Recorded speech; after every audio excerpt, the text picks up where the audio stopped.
Hello everyone, and thanks for watching. Today I wanted to share with you a project that I really enjoy.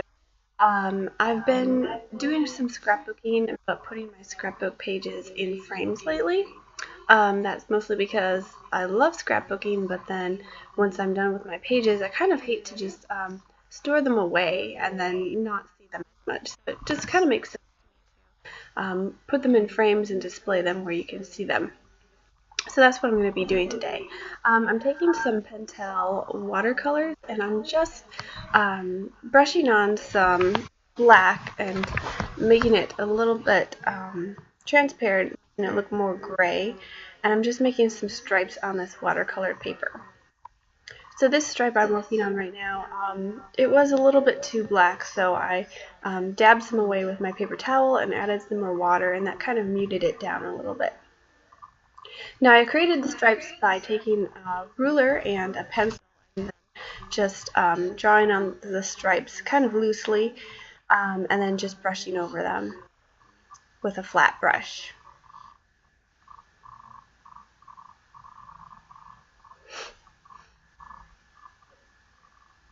So this is just an 8 by 11 sheet of watercolor paper, and it's a really cheap brand. I picked it up on sale for like $2 for a whole pad of it. But it's really thin water paper. It's not the best quality, but it works for this project.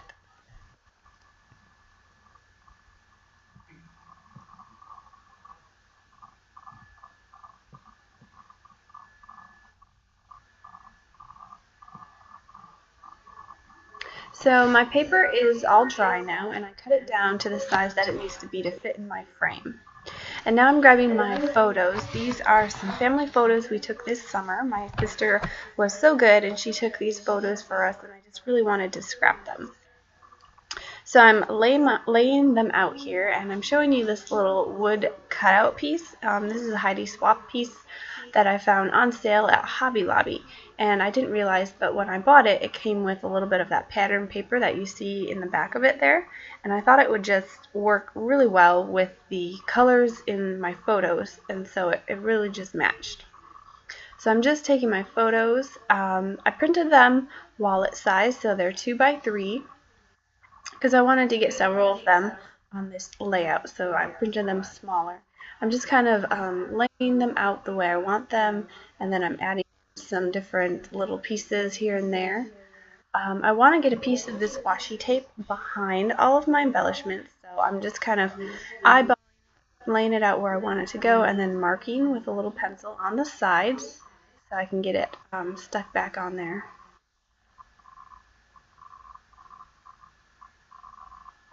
Kind of have to be careful when you're pulling it off of your pictures because you don't want it to ruin your pictures.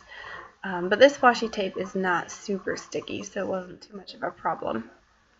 So now I'm just lining it up on those pencil marks and sticking it down.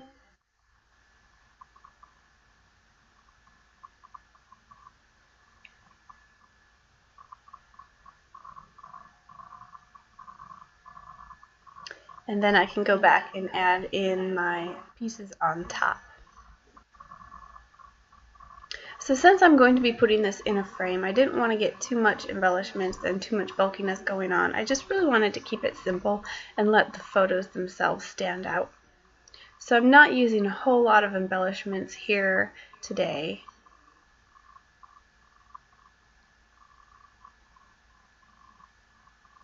Now I'm taking some of these paper doilies and I've cut them in half so I can get a little bit more use out of them. And I'm just tucking them in behind the photos and my little wood piece there, just to give a little bit more interest in the background.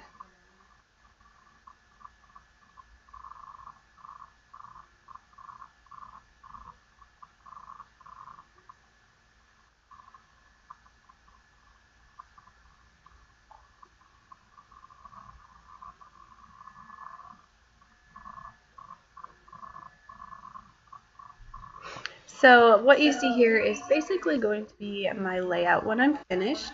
I kept it really simple like I mentioned before. Now I'm carefully pulling my pieces out and then I'm going to be adhering them down using some of my tape runner adhesive. I'm going to try to keep them where they are as best as possible.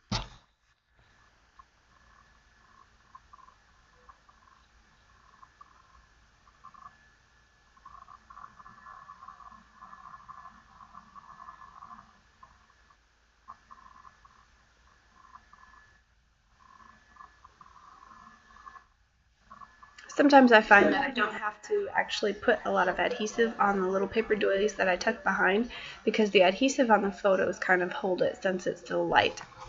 And I did use my tape runner adhesive on this wooden piece here as well, and it worked fine.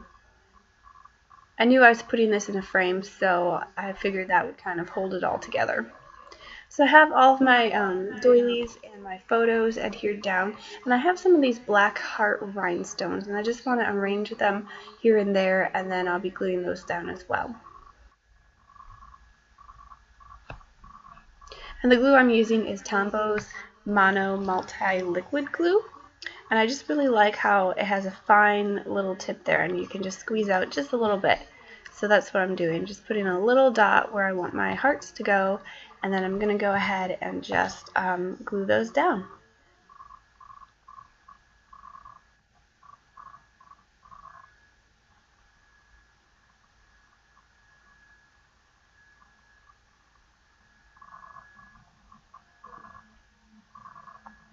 So I have everything glued down the way I want it, and I just wanted to add the date that these photos were taken on the front of my page. So I'm taking a little micron pen and just writing in July 2016. I like dating my photos so that I know when they were taken, but sometimes when you put them in a frame, you can't really see the date when you write it on the back. So I thought it would be nice just to have the date right there so I could always remember.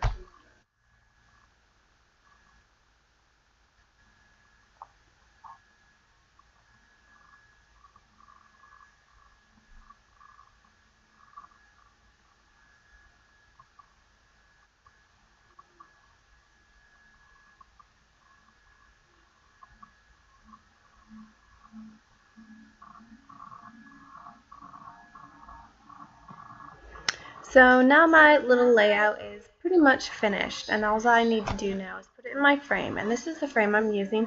It's just one that I've had around the house, and it's actually for, I think, like 2 4x6 photos. But I'm just going to take that little mat out to put my scrapbook page in there, and then I'm just going to put that little cardboard mat piece in the back. So I still have it with my frame if I ever need to use it again, but you don't need to see it. Just making sure that my page is kind of lined up in the glass that you can see it all properly. And then I'm just going to close my frame, and that will be it. I'll be done with my little scrapbook frame. So I really love how it turned out. I love that I can display it in my home for my family photos. And I've actually done another frame like this scrapped inside of it. I used my sister and her husband, a photo of them, and I even put a little bit on the outside of the frame. So there's a lot of different things you can do. Just pick up empty, cheap frames. So thank you so much for watching, and I'll catch you next time. Bye.